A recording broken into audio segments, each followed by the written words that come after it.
In today's Fit and Fresh challenge, we're going to make a smoothie bowl. What is a smoothie bowl and why are we doing a smoothie bowl and not a smoothie?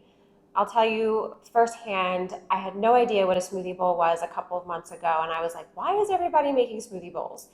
And then I had one, and then I was hooked. The difference between them is that smoothie bowls are thick, and they're made to eat with a spoon, whereas a smoothie you can drink. What I love about smoothie bowls is you can add more flavor, more nutrients, and it's way more satisfying. So let's get right into it. We have our ingredients all ready, and that's really important for making a smoothie bowl, especially quick and in the morning. You don't want to be fussing around with things, so you can have it already set up in the fridge, or if you want to keep your frozen fruit in the freezer already pre-portioned in a bag, that's a really great idea.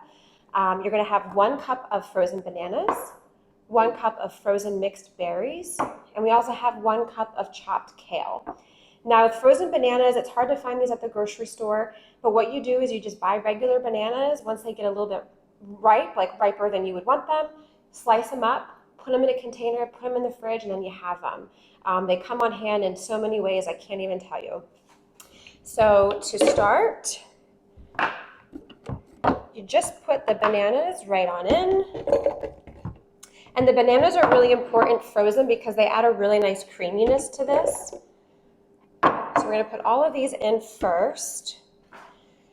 And we're going to just chop these up so that we don't have to blend as much when we add the liquid, and this way it doesn't melt as fast.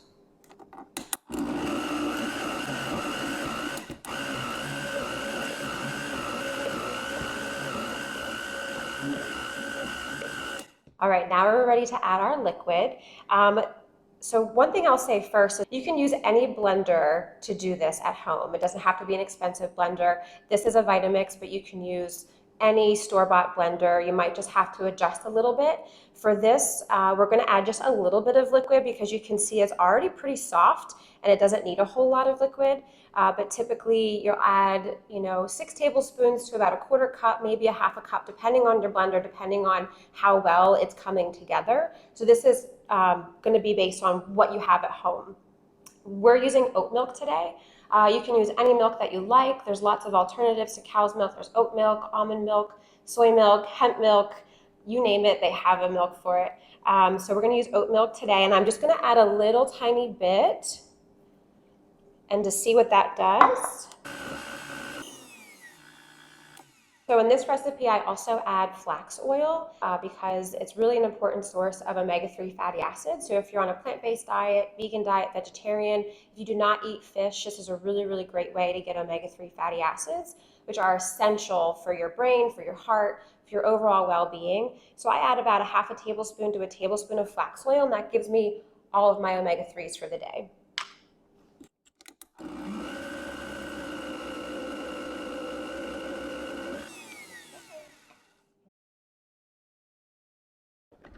All right, so now that the smoothie is nice and combined and you can see it's really thick, we will spoon it out into our bowls and get ready to serve. And this can serve 1 or 2 people depending on how hungry you are. This is a really nice little snack at night too. I'll often make one and add chocolate chips to it or other ingredients, and that's really the beauty of smoothie bowls, is that they're so versatile and you can really use anything that you have on hand. It doesn't have to be the ingredients I showed here today. It's really all about the proportion of frozen fruit to liquid, and that's how you get the nice thick smoothie bowl. And now we're ready for some toppings. Today we have fresh raspberries, unsweetened coconut flakes, walnuts, and chia seeds. I add the walnuts and the chia seeds again just for an extra kick of omega-3 fatty acids that both the walnuts and the chia seeds have, and also they taste really great and add a really nice texture.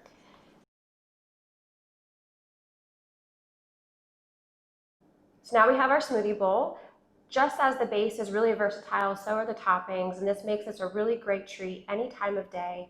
Even though the weather's cooling down a bit, this is still a really nice option, especially if you like something cool. It's very soothing if you're not feeling well, or even if you don't have a huge appetite, especially in the morning. This can be a nice, easy way that's not too heavy on the body. I can't say enough about how much I love these.